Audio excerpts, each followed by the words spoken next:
Sadəcə ilk öncə dəqiqləşmək istəyirəm. Səsim yaxşı eşidilirmi? Çünki az öncə xırda bir problem olmuşdu texniki. İndi hamı eşidə bilirmi səsimi?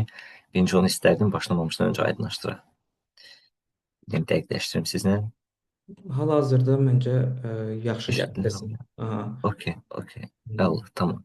Eyni zamanda çat bölməsində də qeyd edirlər, gənclərimiz Amerika, Almaniya təhsil almaq Allah, istəyirlər və ümid edirəm ki, digər gənclərimiz də tamam. hər birdə yazacaq və sonda artıq kimin nə sual varsa onları da cavablandıracağıq inşallah.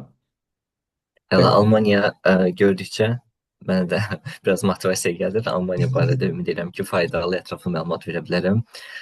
E, Mən bircə dəqiqə paylaşdım ekrana davam edeyim. Hmm. Estoniya, Çin, Çexiya, İngiltərə. Çexiyada gördüm, Amerika, İngiltərə, əla. Məncə maraqlı bir görüş olacaq.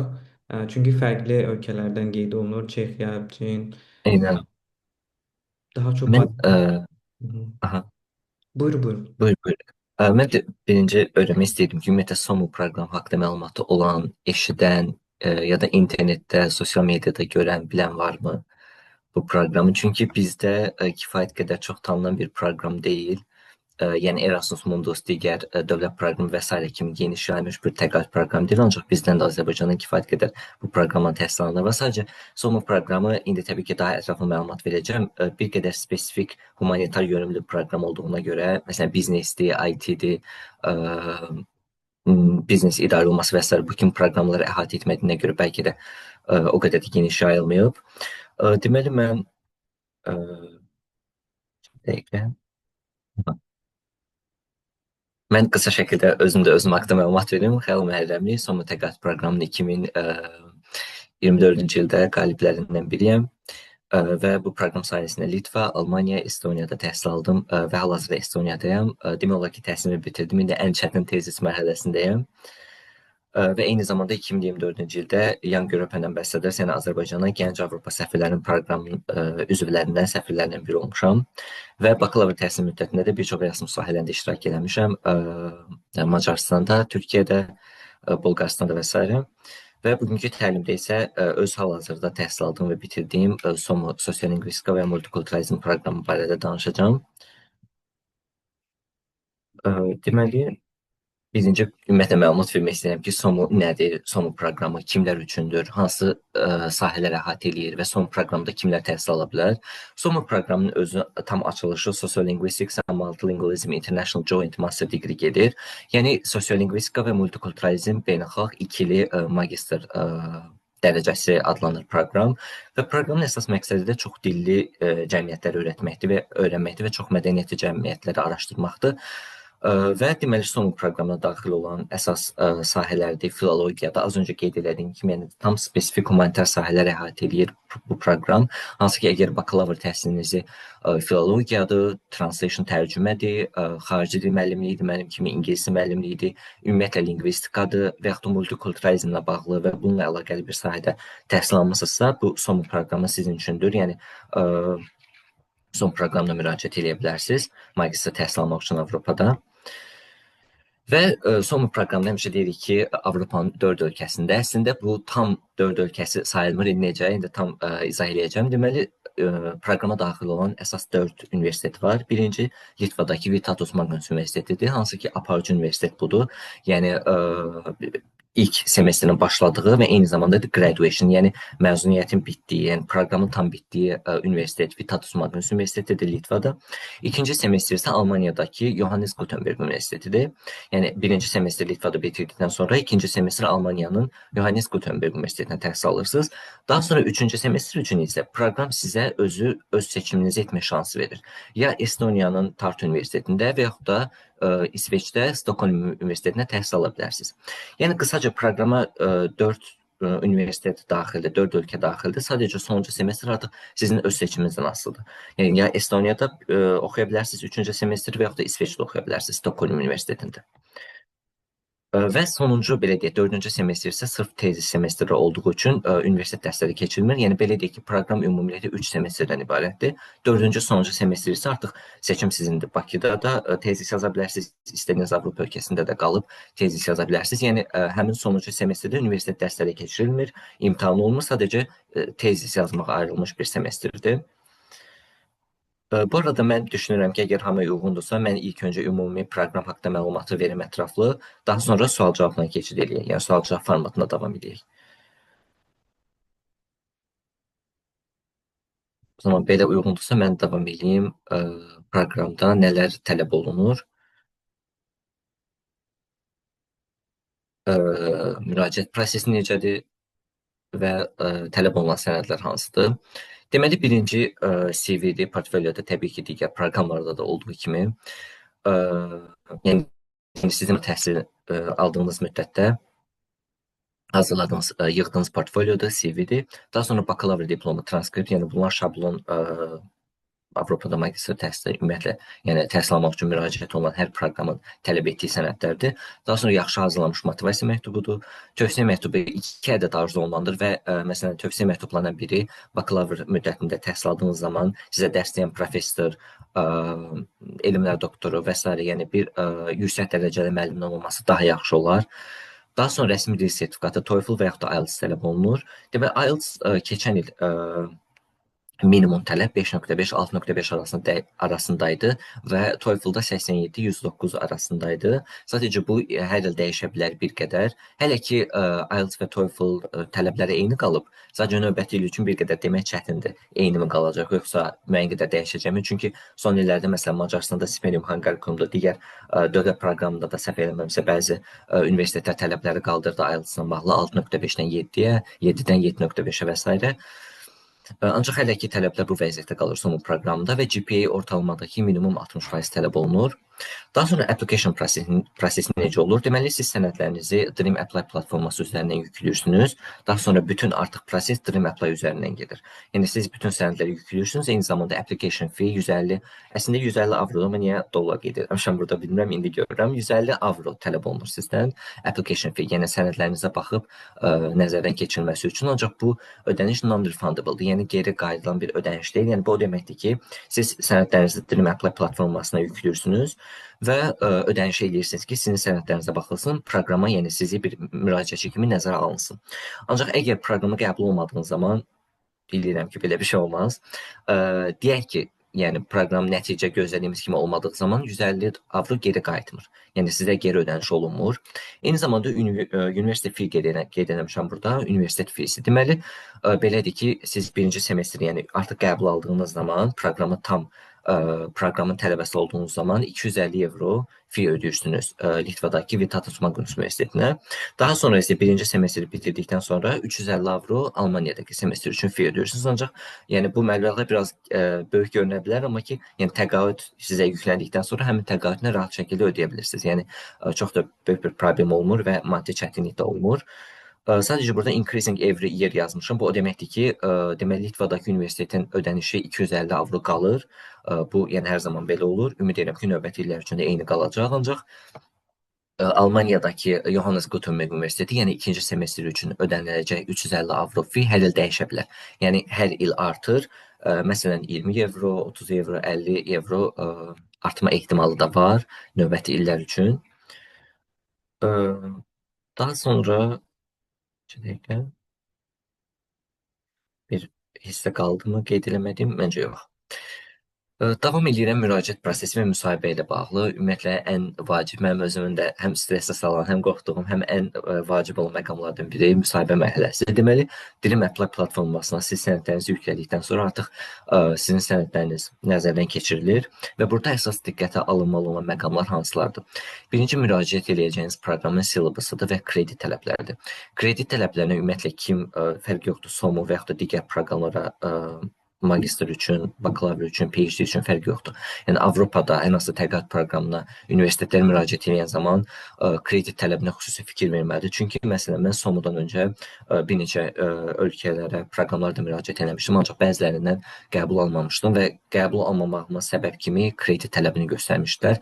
Daha doğrusu bakalavrdakı kreditlərimlə, bakalavrda keçdiyim kursların kreditləri ilə magistrda müraciət etdiyim proqramın kreditləri arasındakı uyğunsuzluq.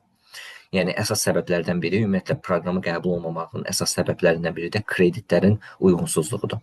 Ona görə xüsusi diqqət etmək lazımdır məncə kredit tələbinə. Yəni baxmaq lazımdır syllabusda doğrudan da bakalavrdakı kurslarla müraciət etdiyiniz proqramdakı kursların kreditləri üst-üstə düşürmü?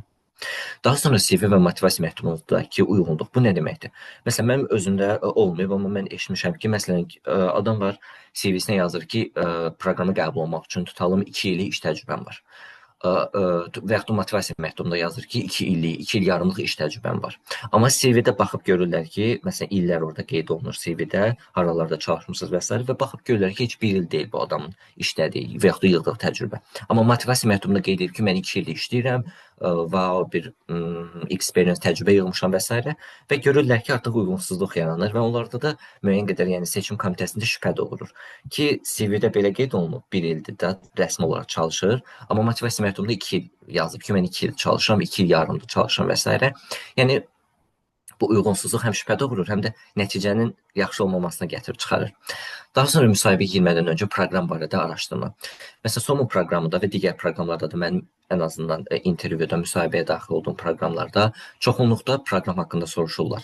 Yəni SOMO proqramı barədə. Ona görə yəni müraciət edəcəyiniz proqramı öncədən araşdırmanızı tövsiyə edirəm. Proqramın əsas tələbləri nələrdir, əsas kurslar, hansı kurslar keçirilir proqramda, hansı professorlar, onları da araşdırsanız məncə daha yaxşı olar. Daha sonra qeyd eləmişəm ki, müsahibədə maksimum dərəcədə spesifik cavablar vermək. Bu deməkdir ki, adətən məsələn selection komitə müsahibə zamanı və yaxud da hansı universitetdə müsahibə zamanı ümumi suallar soruşurlar və adətən tələbələrə ümumi cavablar verirlər ki, mən Avropada təhsil almaq istəyirəm, yaxud da Avropada təhsil almaq uşaqlıq arzumdur, Avropada inanıram ki, mənə çox böyük töhfə qatacaq və s. Bunlar təbii ki, vacibdir, ancaq bunlar o qədər də keçərli cavablar sayılmır. Yəni, siz nə qədər cavabları spesifik tutarlıq tutsanız, proqrama uyğun. Ki, məsələn, mən tutalım, bu universiteti istəyirəm, çünki mən araşdırmışam ki, bu kurs, bu proqrama daxil olan bu kurs və yaxud da bu professordan öyrənəcəyim materialları, öyrənəcəyim bütün hər şey mənə gələcəkdə çox böyük fayda verəcək. Mən gələcəkdə bu sahələrdə işləmək istəyirəm və düşünürəm ki, bu sizin proqramda olan bu kurslar və yaxud da bu universitetin mənə təklif etdiyi kurslar mənə öz bacarıqlarımı artırmaqda kömək olacaq və s. Yəni ümumilikdə nə qədər tutarlı, nə qədər proqrama uyğun cavablar versəniz müsahibədə bir o qədər yararlı olar. Daha sonra yararlı yer AI. AI-dən istifadədən qaçının qeyd eləmişəm. Çünki bu son illərdə nə qədər rejectə səbəb olur. Motivasiya məktubunun sırf AI tərəfindən yazılması və yaxud da CV-nin AI tərəfindən tam hazırlanması. Çünki bəzən olur ki, inanın, mən öz ətrafımda da görmüşəm ki, o qədər sırf AI-dən istifadə edirlər ki, tələbə heç özü yəni göndərdiyi sənədləri də bilmir ki, o motivasiya məktubunda nə yazılıb, o CV-də nə hazırlanıb, çünki hamısı AI-dır. Və selection komitə gün ərzində minlərlə nə qədər ölkədən müraciətçi qəbul edir və onlar artıq o qədər professionaldır ki, heç ümumiyyətlə açan kimi tuturlar da, heç ümumi hamısını oxumaya ehtiyac yoxdur, heç vaxt da sərf etmirlər ona. Sadəcə 1-2 cümlə oxuyan kimi görürlər ki, bu AI-dir, yəni tələbənin öz yazığı deyil və avtomatik gedir, təəssüf ki, nəticə reject olur. Yəni heç ümumiyyətlə davam eləmirlər həmin müraciətçinin sənədlərini yoxlamağa, backgrounduna baxmağa və s. Təbii ki, AI-dən istifadə etmək olar, sadəcə nə qədər humanize eləsək, biraz özümüzdən də qaçsaq, bir o qədər yaxşı olar. Daha sonra vacib məqam müraciətinizi deadline-a saxlamaq. Çünki ümumiyyətlə keçən il deməli mənim hal-hazırda bu proqramda oxuyan bir tanışım Azərbaycandan olan bir xanım keçən il müraciət eləmişdi bu proqrama, ancaq keçən il rəcab almışdı. Təəssüf ki, qəbul olmamışdı, çünki çox gec müraciət eləmişdi. Yəni deadline-da keçmişdi, müsahibəsi oldu, ancaq çox gec oldu. Artıq bütün kvota dolmuşdu. Yəni bütün proqramı seçiləndən artıq bilinirdi. Ona görə nə qədər tez müraciət eləsəniz, bir o qədər yaxşı olar düşünürəm. Çünki ümumiyyətlə belə bir yanaşma var ki, proqramı açdıqdan sonra ilk olaraq yəni nə qədər tez tələbə müraciət edirsə, onların sənədlərini bir o qədər dəqiq baxılır. Bir o qədər çox vaxt sərf eləyirlər. Ancaq son ana saxlayanda demək olar ki, 70%, 80% tələbə son ana saxlayır deyənə bütün o tələbələrin sənədləri yığılır qalır və təbii ki, selection komitəsinə o qədər vaxtı, səbri çatmır artıq proqramın sonunda ki, bir-bir bütün tələbələri sıfırdan oturub baxsın. Yəni təbii ki, incələyirlər. Bir-bir sadəcə düşünürəm ki, öncədən müraciət edəndə daha çox sizin sənədlərinizə, sizin müraciətinizə daha çox vaxt ayırırlar və daha çox belə deyim, səbir istifadə edirlər, səbirlə baxırlar sənədlərin hamısını daha dəqiqliklə incələyirlər.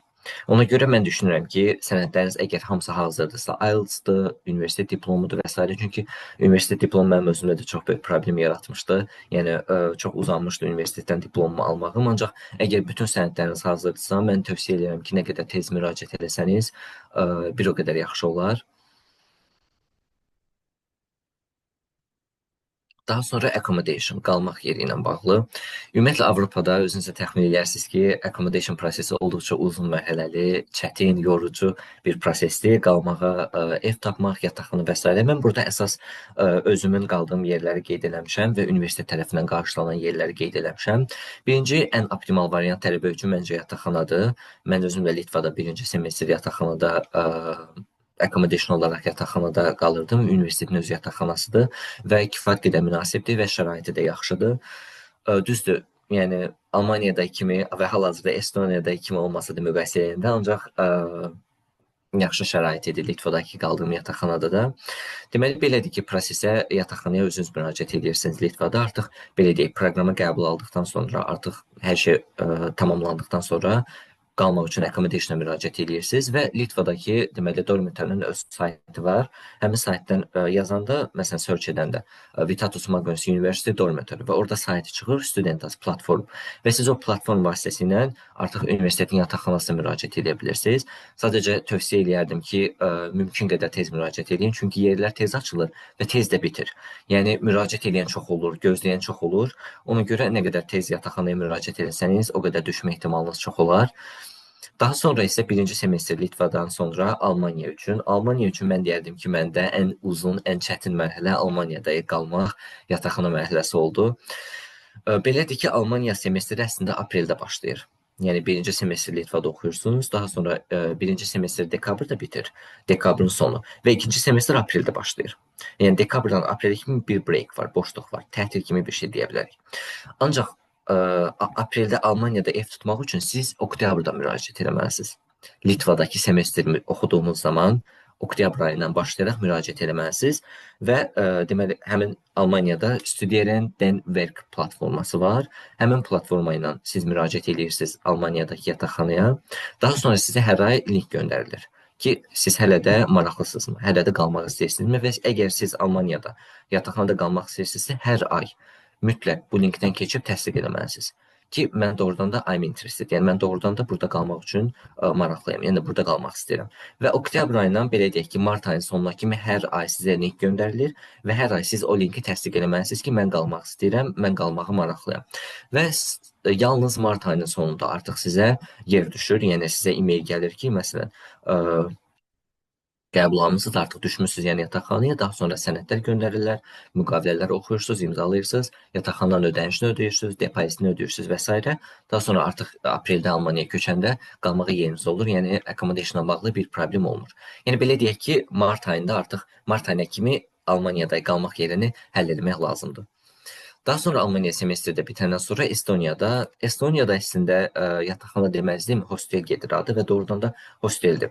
Tartu Student hostel gedir, universitetin öz kampusunun daxilindədir. Sadəcə hostel, yəni bildiyimiz qısa müddəti qalmaq üçün hostellərdən daha çox yataqxanaya bənzəyir. Yəni çox fərqli strukturu var və çox fərqli dizaynı da var. Sanki hostel otelə də bənzəyir, amma yataqxanaya da bənzəyir. Yəni tək qala bilərsiniz və yaxud da share durumlarda istifadə edə bilərsiniz.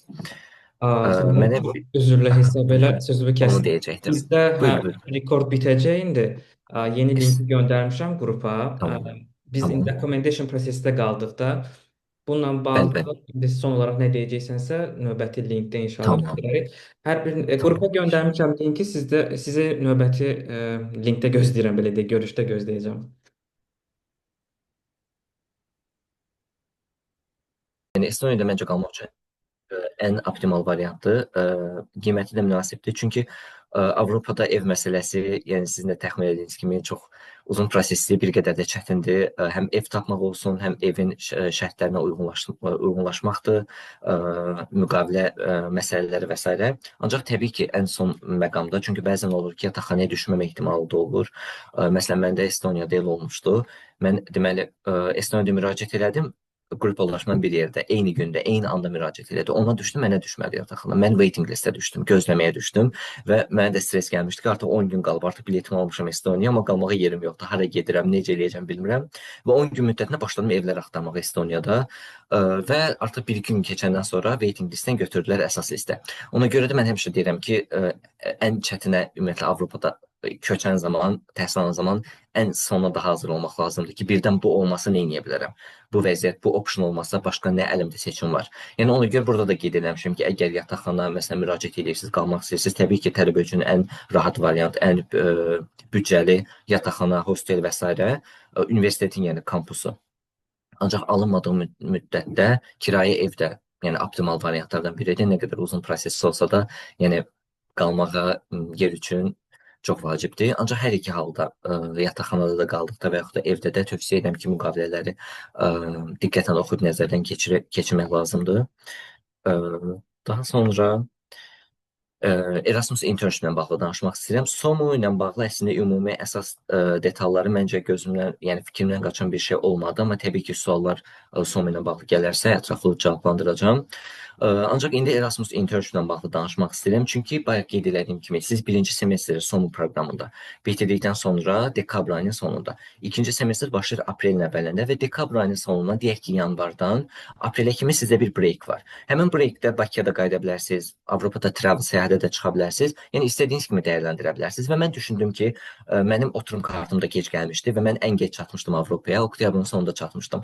Və mən düşündüm ki, onsuz da Bakıdan yeni gəlmişəm. Düşündüm ki, Avropada qalıb işləsəm, təcrübə yığsam, həm gələcək karyeram üçün, həm öz şəxsi təcrübə üçün mənə daha yaxşı olar. Ona görə qərar verdim ki, Erasmus internship-ə müraciət edeyim, təcrübə proqramına və elə oldu ki, mən İspaniyadan qəbul aldım. Ancaq Erasmus internship özü nədir? İstəyirəm birinci qısa şəkildə məlumat verin bu haqqda. Çünki bəzən çox tələbə qarışdırır Erasmus layihələri, Erasmus proqramı və Erasmus internship-i. Çünki onlar fərqli-fərqli sahələrdir. Deməli, Erasmus layihələri bilirik ki, məsələn, qısa müddətli layihələrdir, Erasmus Plus layihələridir və ya da 2 aylıq European Solidarity Corps layihələridir, Avropa həmrəylik korpus layihələridir. Bunlar 2 aylıq treyninqlərdir.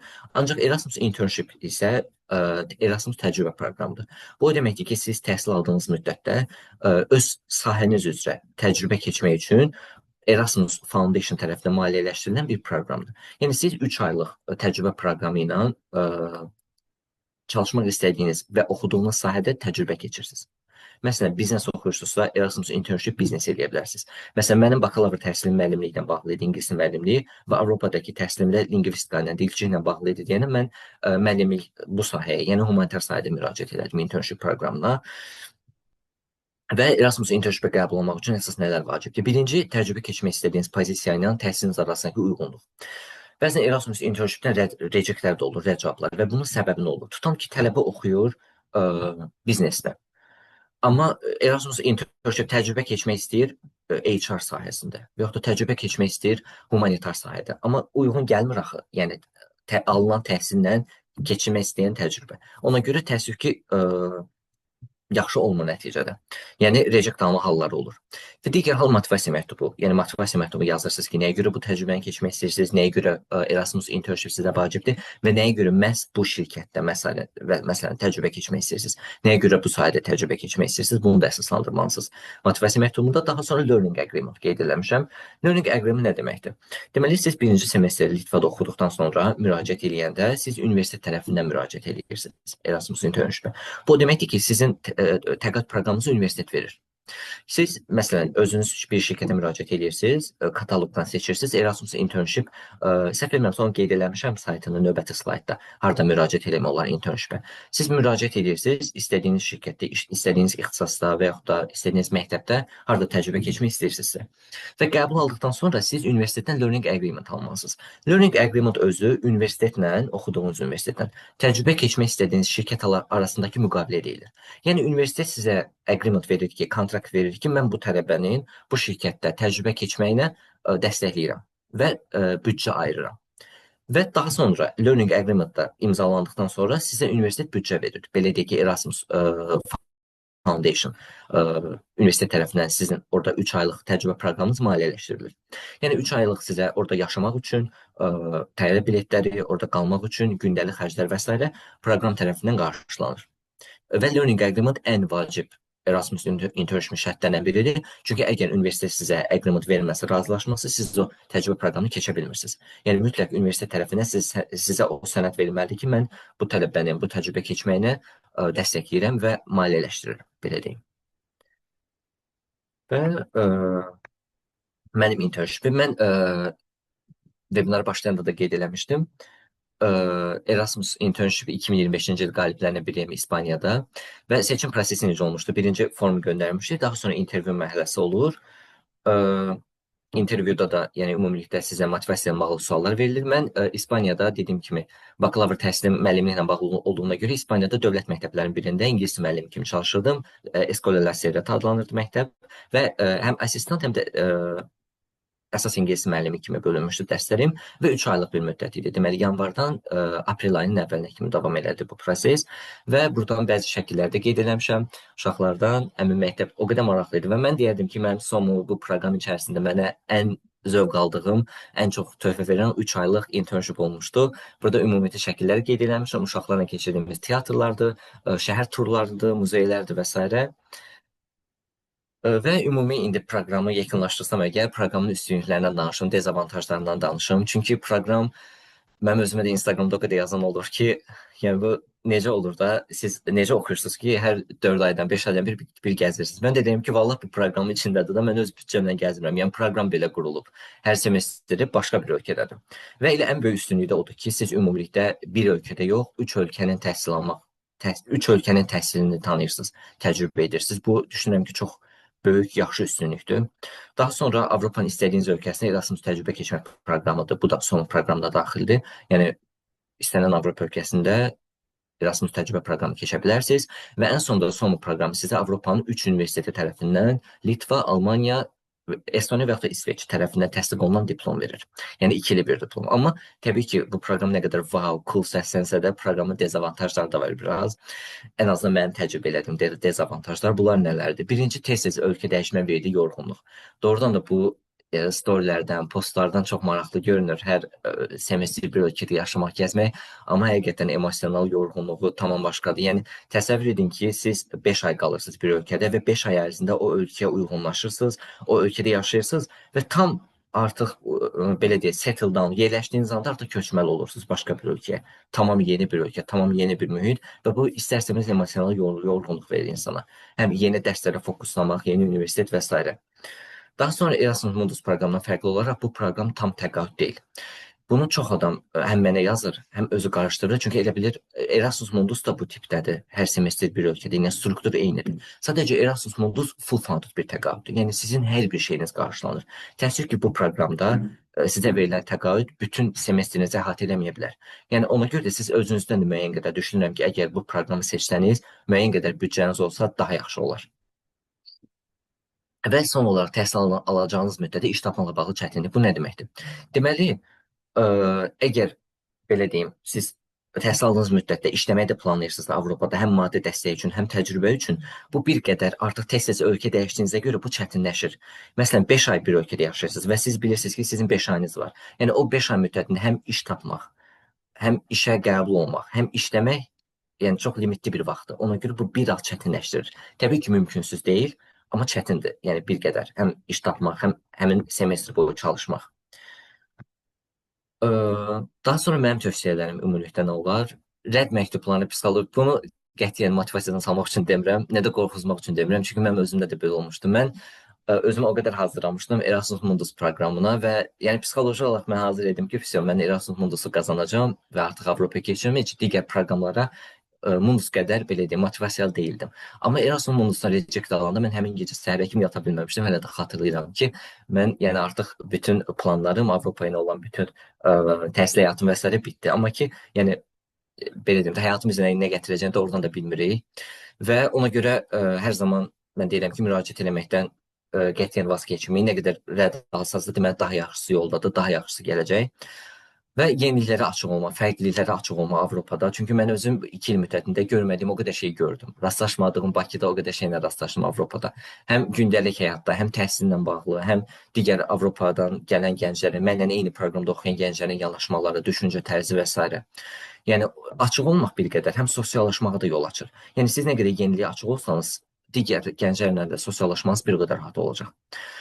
Və araşdırma bacarıqları, akademik yazı bacarıqları çox vacibdir. Ümumiyyətlə bizdə təhsil təəssüf ki, yəni bakalavr təhsilimi pisləmirəm, amma ki, yəni reallığı nəzərə alaq demək istəyirəm ki, bizdə ən azından məndə Dillər Universitetində əzbərə daha çox meyilli idi. Yəni bizim əsas məqsədimiz belə deyim, semestr universitetə imtahanların keçmək idi və ona görə materialları əzbərləmək idi. Amma Avropada tamamilə fərqlidir. Yəni burada qətiyyən əzbərləməkdir, nə bilim lövhənin qarşısına çıxıb dərs danışmaqdır, belə şey yoxdur. Yəni sadəcə dərslər araşdırmaya əsaslanır, prezentasiyalara əsaslanır və akademik yazıya. Ona görə mən tövsiyə edirəm ki, proqramlara müraciət etmədən öncə nə qədər akademik yazı bacarıqlarınızı artırsanız və nə qədər araşdırma eləsəniz, bu bacarıq artsa, sizin üçün bir o qədər rahat olacaq Avropada oxumaq. Fərqi yoxdur, istənilən ölkədə, istənilən proqramda. Və son olaraq Litvanın soyuq havasına, Almanlarla soyuq münasibətinə hazır ol. Mən müsahibəyə qoşulanda bu proqram üçün mənə də bu sual vermişdi ki, deyilmişdi ki, sən hazırsan Litvanın soyuğuna. Çünki mən özüm də o dərəcədə soyuq bir hava gözləmirdim və hal-hazırda Estoniyada da -10, -12-yə qədər düşür. Yəni çölə çıxmaq belə adicə çox çətin olur. Yəni soyuq hava şəraitinə görə.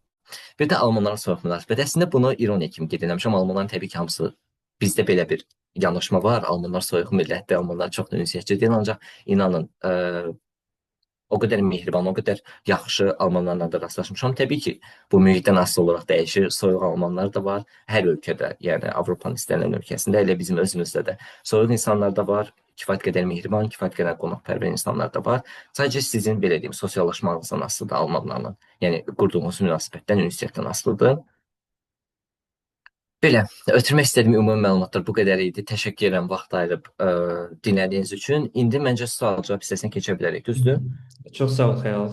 Ətraflı məlumat üçün, ətraflı izah üçün və eyni Mən zamanda ən təşəkkür əsaslı edirəm. təcrübələrini bölüşdüyün üçün təşəkkür edirəm öz adıma. Və indi Mən vaxt təşəkkür itirmədən edirəm. keçmək istəyirəm sual-cavab sessiyasına. Kimin sual Aha, varsa ünvanlaya bilər, mikrofonunu açaraq və ya kamerasını açaraq heç olsun. suallarını ünvanlaya bilər. Ə, Mən ekran bölüşdürməni saxlayım. Aha, ola Okay, bilər. Yəni əsas okay. Sadəcə Ümumiyyətlə mən proqram sizə maraqlı gəldimi gənclər? Ümumiyyətlə proqramla bağlı məlumatı olan sualları varmı? Bir sual gəlib bizə. Magistr bitirənlər də bu proqrama qoşula bilər. magistr bitirənlər ikinci magistr təhsili üçün bəli bu proqrama qoşula bilər. Sadəcə SOMO proqramı sırf ikili magistr dərəcəsidir. Bakalavr, PhD yox. Ancaq ikinci master üçün əgər Bakıda oxumusunuzsa master və yaxud da birinci master üçün müraciət edə bilərsiniz. Aha, əla. Başqa kimin sualı var? Buyursun. Ümumi xarici təhsillə bağlı, sənədləşməklə bağlı. Mən əslində istəyərdim ki, daha yaxşı olardı əgər kamera açılıb belə canlı şəkildə hamı öz sualını versə. Mən də Belə bunu biraz istəyərdim əslində. mühazirə tipli olur və mən çox da Aha. sevmirəm mühazirə tipli təlimləri. Biraz belə fan olsa, yəni daha rahat olsa yaxşı olar məncə. Hansı Avropa ölkəsində suallar Hı hı. ölkəsində oxuyub qurtarandan sonra oturum almaq Olmaq. asandır. Ona görə Çox yaxşı sualdır. Mən niyə fikrimdən qaçıb bilmirəm bu suala cavab vermək. Yəni buyurun. prezentasiyada qeyd eləmək. Deməli, SOMO proqramının üstünlüklərindən biri də odur ki, məsələn, siz artıq müraciət edəndə birinci semestr Litvada olduğuna görə siz Litva vizasına müraciət etməlisiniz. Və Litvada artıq 2024-cü ildə səhv eləmirəmsə, yeni qərar çıxardı ki, Litvada təhsil alan tələbələrə artıq qısa müddəti viza deyil, birbaşa oturum icazəsi verir. Yəni siz birbaşa oturumdan SOMO proqramında Avropanın istənilən ölkəsində yaşayıb işləyə bilirsiniz, qala bilirsiniz. Və SOMO proqramını bitirdikdən sonra da Litvaya qayıda bilirsiniz. Çünki əlinizdə oturum kartı var, viza yox. Və oturum kartı bitdikdən sonra da 6 ay müddətinə uzada bilirsiniz Avropada. Yəni düşünürəm ki, Litva oturum kartı ilə bu proqram çox böyük köməkdir bu sahədə oturum almaq üçün Avropada. Əla. Sonra Erasmus könüllü proqramlarında. İştirak etmisinizmi? Bəli, mən bakalavr təhsil müddətində Erasmus Könüllü proqramında, deməli Macarıstanda qısa müddətli layihədə, Bolqarıstanda qısa müddətli layihədə və Türkiyədə 2 aylıq Erasmusda olmuşam. European Solidarity Corps layihəsi ilə olmuşam orada. Aha. İstəyirəm bununla bağlı da biz bir layihə edərik gələcəkdə. Çünki mənə də suallar hədsiz gəlir ki, könüllü proqramlara necə qoşula bilərik, hansı sənədlər lazımdır, ən Təbii ki, əsas təbii ki. etaplar nədir? Təşkil edə Bununla bağlı bilərim. da çalışarıq edərik sizlə. Proqram 4-cü semestrdən əhatə edir. Bəli, bəli. Proqram əslində 4 semestrlik proqramdır. Sadəcə sonuncu semestr universitetə getmirsiniz, tezis yazırsınız. Sadəcə tezis yazmaq üçün ayrılmış bir semestr, amma hələ də tələbə sayılırsınız və hələ də proqramın içindədir. Çox sağ ol Zəhra. Mən təşəkkür edirəm əzizim. Müraciət prosesində CV-də akademik nailiyyətlər, yoxsa praktik təcrübə, yəni internship layihələrdə iştirak daha çox olanı hansına üstünlük vermək lazımdır? Əslində çox yaxşı sualdır. Çünki bəzi proqramlar var ki, sırf akademik göstəricilərə önəm verir. Bəzi proqramlar var ki, sosial təcrübəyə çox önəm verir. Məsələn, mən səhv xatırlamıramsa, DP ilə bağlı, DP-də olan proqramların çoxusu akademik göstəricilərə daha çox üstünlük verir. Bir də Almaniyadakı DED proqramı səhv xatırlamamsa DED akademik göstəricilərə üstünlük verir. Ancaq SOMO proqramında mən düşünürəm ki, sosial backgroundunuz nə qədər güclü olsa, bir o qədər yaxşıdır. Internshiplərdir, Erasmus layihələridir, sertifikatlardır, iştirak etdiyiniz layihələrdir və s. Yəni ən xırda sizin belə düşünsəniz ki, bu vacib deyil, yazmasam da olar, o belə rol oynayır. GPA var. Yəni GPA tələbəsində 60-dır, minimum 60-dır. Digər proqramlarda da yəni 60, 70, 75 arası dəyişir məncə. Yəni minimum 60-dır. 60-dan yuxarı məncə yəni okey tələbdir. O qədər də çox deyil 60 ortalama Avropada oxumaq üçün. Minimum 60 olmalıdır bu proqram üçün GPA. Ən azından bu il üçün belədir. Müdirim növbəti il üçün də yenə qalır tələblər. Aha. Növbəti suallar. Kimin sualı, nə sualı var proqramla bağlı? Aha, tək SOM ilə yox, ümumilikdə Avropa ilə. Təqaüd proqramı universitetin illiyini qarşılayır və yaxud yol yemək xərclərini. Yəni, Təqaüd təqaüd belədir ki, qarşılayır. əslində təqaüd proqramı bayaq da qeyd etdiyim kimi bir qədər fərqlidir. Məsələn, Erasmus Mundus dediyim kimi hər bir şey qarşılayır, bütün illik və s. Amma burada deməli Litvada 250 avro siz semestr fee ödəyirsiniz semestr başlamamışdan öncə. Və Almaniyada da 350 evro bu qədər. Estoniyada təhsil üçün heç bir ödəniş eləmirsiniz və sonuncu semestr üçün artıq universitet olmadığından görə heç bir ödəniş eləmirsiniz. Və sizə isə birinci semestr bitirdikdən sonra təqaüd yüklənir. O ümumi olaraq sizə toplu bir təqaüd yüklənir və o təqaüdlə Almaniyadakı təhsil müddətinizdə gündəlik xərclərinizi qarşılaya bilirsiniz. Əla. Sizə sağ olun qoşulduğunuz üçün. Proqramın tam adı burada yine mesaj bölməsinə yaza bilərəm. SOMU, yəni qısa şəkildə SOMU deyilir, sosio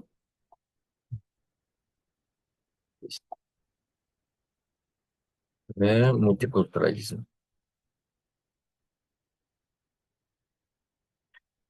Buyurun, uğurlar. Erasmus internshipdə bütün xərclər qarşılanır. Bəli, Erasmus internshipdə sizə ümumilikdə 3 ay üçün toplu bir təqaüd verilir və nə qədər yaxşı təqaüd verilir və siz o təqaüdlə rahat Erasmus internshipdə qala da bilərsiniz, rahat xərcləyə də bilərsiniz.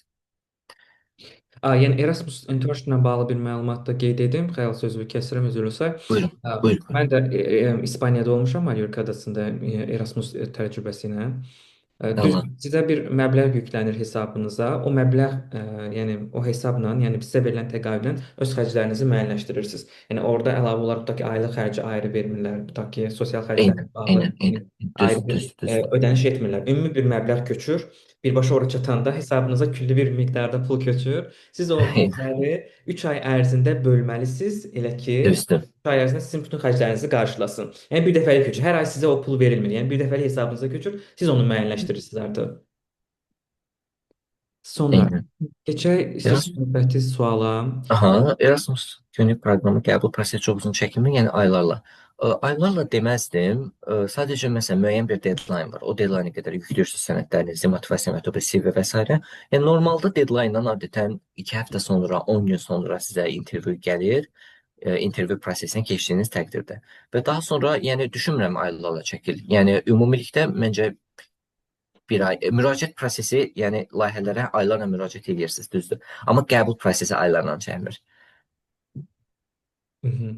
Bir yuxarıda bir sual Əli bəy sual ünvanlayıb, Əli Baxşıyev. Deyirdi təqaüdü Qeyd təqaüd nə qədərdir və GPA nə qədər olmalıdır bəs? Olmalı Sualını təqaüdü verin. özünə qədərdir. D.D. təqaüdü əslində mən D.D. apply eləməmişəm. İstəsəm bir sualı Tam cavablandırım. Mən öz təcrübəmə çox əsasən. uşaq yaxşı. Qeydi təqaüdü bildiyimiz kimi Almaniyanın beynəlxalq bir təqaüdüdür. Hansı ki, təqaüdün miqdarı təqribi 1000 avro civarındadır, aşağı-yuxarı və GPA yaxşı olar ki, 85 üzəri olsun. Çünki əvvəlki illərdə 80-dən aşağı müraciət etmişdik. Daha doğrusu 85-dən aşağı qəbul olmamışdı tələbələr. Burada ən əsas məsələ DED-də iş təcrübəsinə çox önəm verirlər, staja təcrübəyə çox önəm verirlər. Əgər bunlar varsa, qəbul olma şansınız çox yüksəkdir.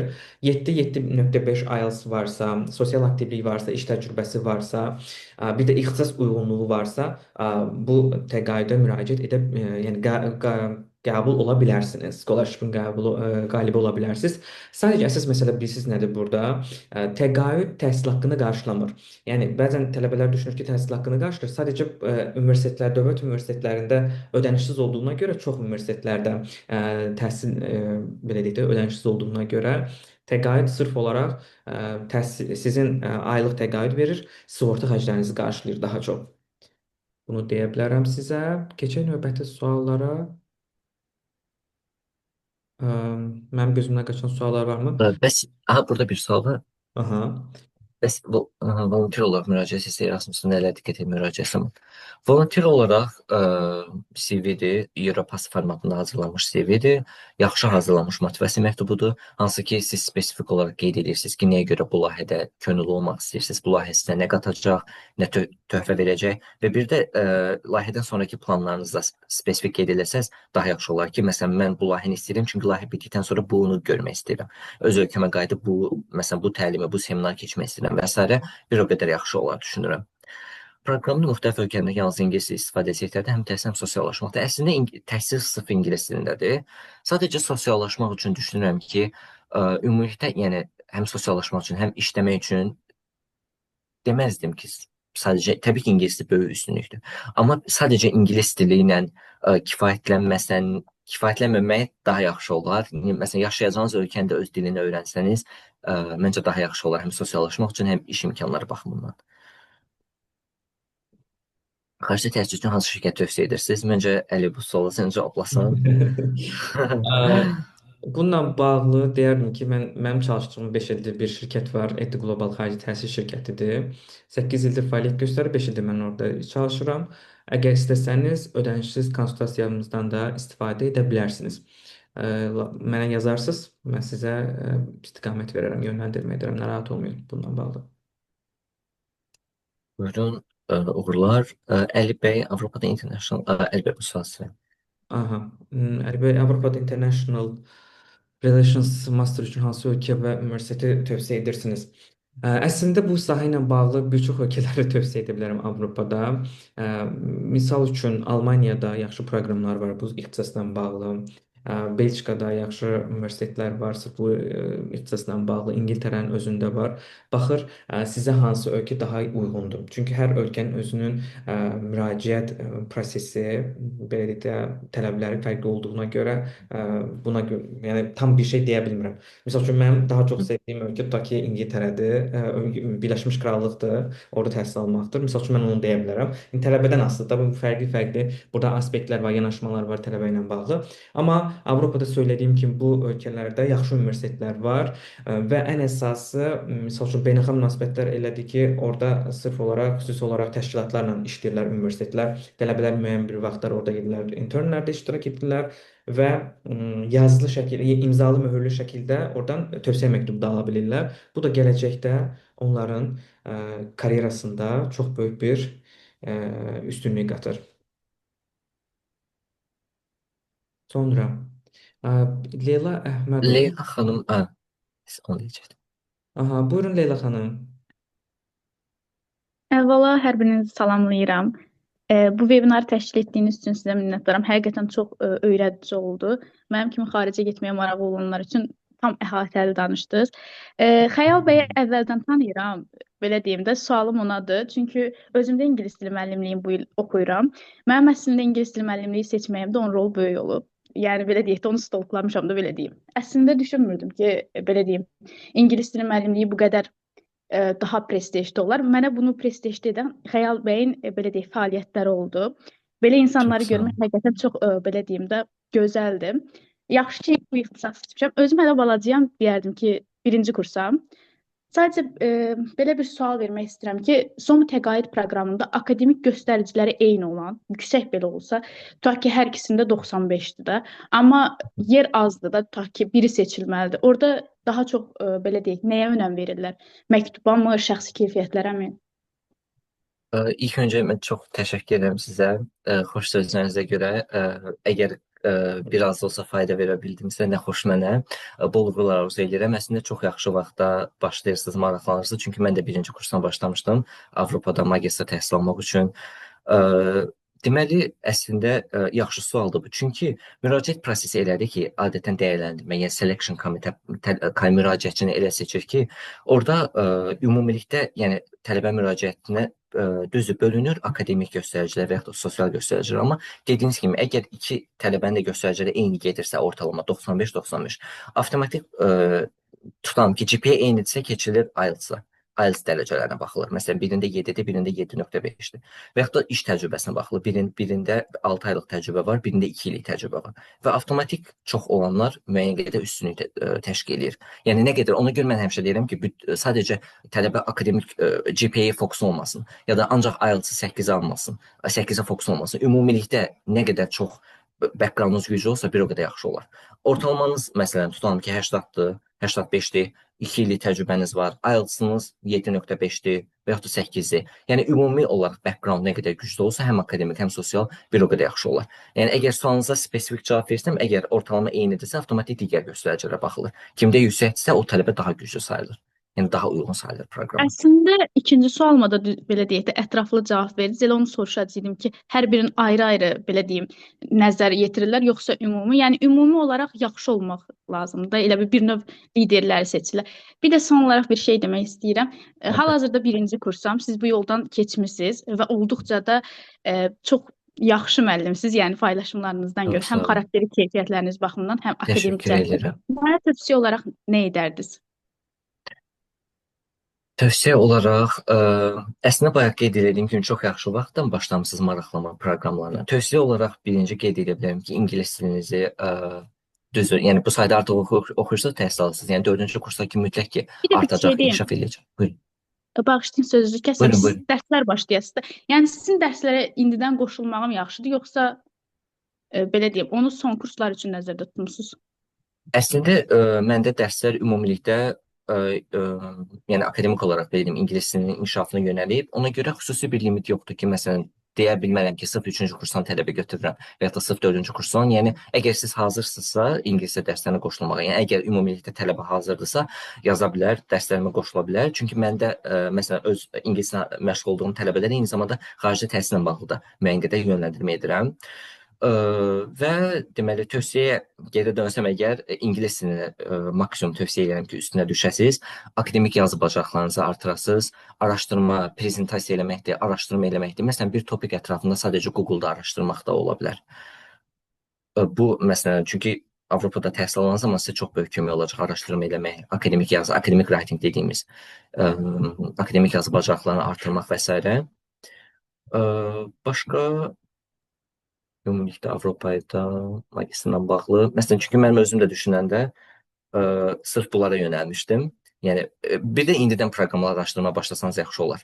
Yəni indidən yavaş-yavaş artıq belə deyim 3-cü kursa kimi ümumilikdə ətraflı araşdırsanız ki, artıq 3-cü kursda qərar verəsiniz. Hansı proqramı istəyirsiniz, hansı ölkədə oxumaq istəyirsiniz və bu ölkəyə hazırsınızmı background olaraq? Çox sağ olun. Son sualımdır. Mən sizin çox vaxtınızı aldım, üzr sayın. Heç bir Bir problem şey yox. deyim. Çox sağ olun. Sizin dərslərə qoşulmaq üçün müəyyən qədər dil bacarığımız olmalı. Yəni məndə ortada sizin dediyiniz kimi nə akademik dərəcədə əla deyil. Xüsusi bir tələb yoxdur. Yəni elementarydən, beginnerdən, yəni sıfırdan hazırlaşdırılan, mənim məşğul olan tələbələr də var. Çox sağ olun. Son olaraq da Əli bəylə sizə çox təşəkkür edirəm. Əli bəyi tanımasam da göründüyü qədər o da çox işinin peşəkarıdır. İnşallah bu webinarlar daha çox olar. Amma Xəyal bəyə daha çox xüsusi olaraq təşəkkür edirəm. Həqiqətən mənim həyatımda belə deyək, xüsusi rol oynadı. Mən ümumiyyətlə ingilis dil müəllimlərini araşdıranda deyərdim ki, içlərində belə deyək, ruhuma daha çox tapan, daha bu işdə yaxşı olan insan o idi. Ümid edirəm ki, Çox dərslərə təşəkkür qoşularam və edirəm. orada da Ümid belə deyək də edirəm. sizin uğurlarınızdan, tövsiyələrinizdən yararlanaram. Çox Çox sağ sağ olun. olun. Hər zaman yaza bilərsiniz. Bol uğurlar arzu edirəm sizə. Təşəkkür edirəm. Leyla xanım, təşəkkür edirik. Xoş sözləriniz üçün minnətdaram. İnşallah Burada ki, bu tədbirlərimizdə davam edəcək sözünüzə qüvvət olaraq. Bu WhatsApp qrupunu indi məlumat verəcəm qrupda da. Çalışacağam ki, oranı daha aktiv saxlayaq və gənclərimizə daha faydalı ola. Bunu daha öncəsindən etməli idim. Təəssüf ki, bu günə, bu həftəyə qismət imiş. İnşallah ki, yaxşı olar sizlər üçün də, bizim üçün də. Belə son 7 dəqiqəmiz qalıb uşaqlar. Ümid edirəm. orada bir Zəhranın sualını gördüm. Onu cavablamaq istəyirəm, amma məndə Bəli, bəli, getdi. sualları Bilmirəm niyə. cavablandıraq. Son 7 dəqiqəmiz qalıb, onu sizə də xatırladım. Məndə chat bölməsinə getdi suallar təəssüf ki, amma bilmirəm niyə belə bir şey oldu. Aha, Görürsən siz zəhmət olmasa oxa bilərsən elə sualı. tamamdır. Deyəsən Estoniya ilə bağlı idi. Erasmus Mundusda bakalavr ixtisasımıza uyğun seçimlər edə bilərik sualını veriblər. SOMO proqramı mənim ixtisasıma uyğun deyil sualını verib.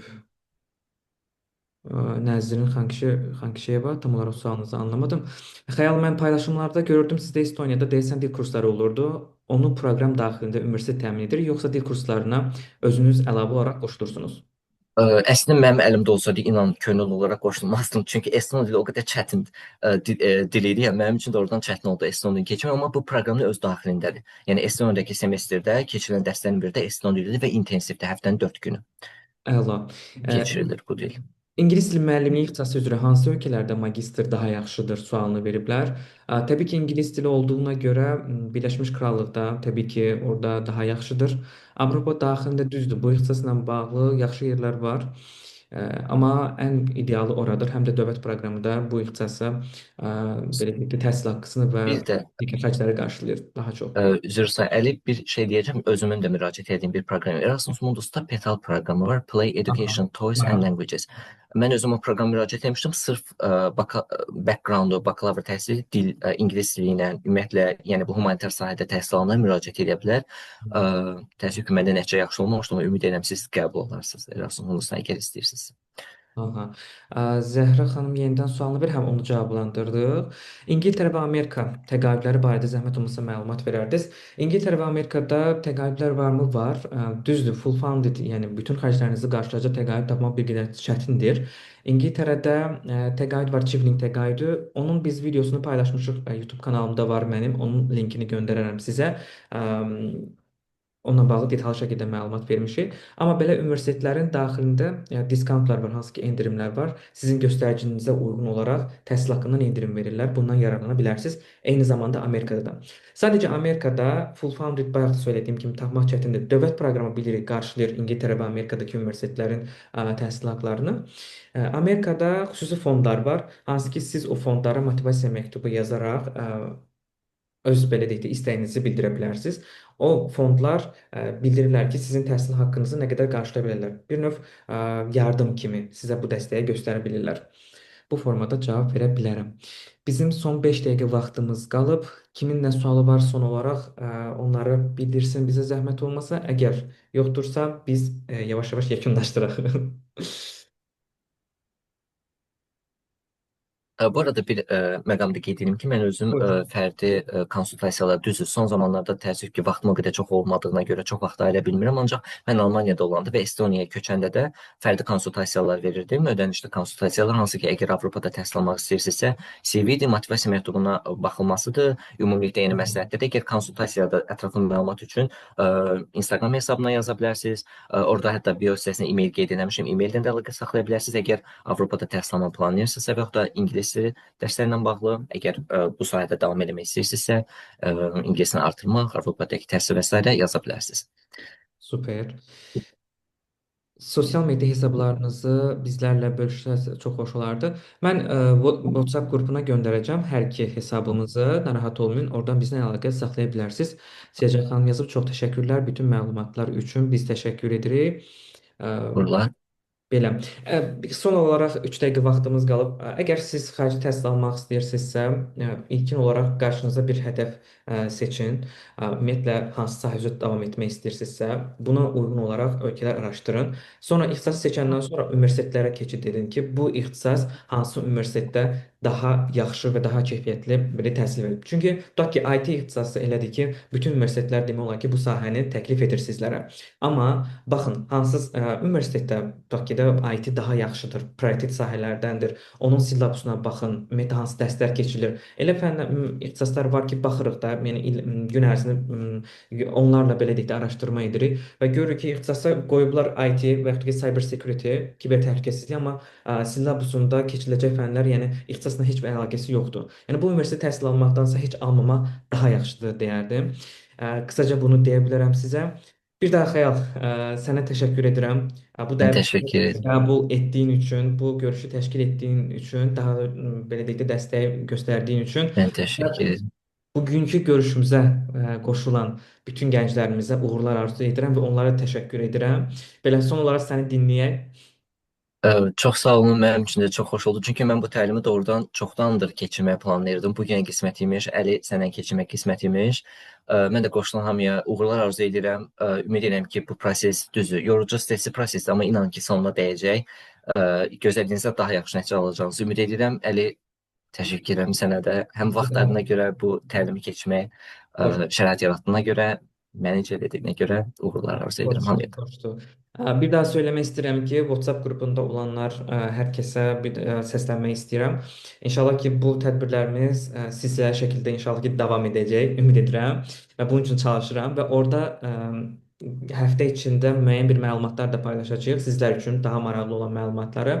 Nə suallarınız da varsa qrupda artıq açıq etmişik mesaj bölməsinin. Suallarınız olan zaman oradan da bizə qeyd edə bilərsiniz. Əlimizdən gəldiyi qədər sizə dəstək olmağa hazırıq. Təcrübələrimizi bölüşməyə sizinlə hazırıq. Bir daha təşəkkürlər, uğurlar hər birinizə. Uğurlar arzu edirəm, hələlik. Sağ olun, sağ olun.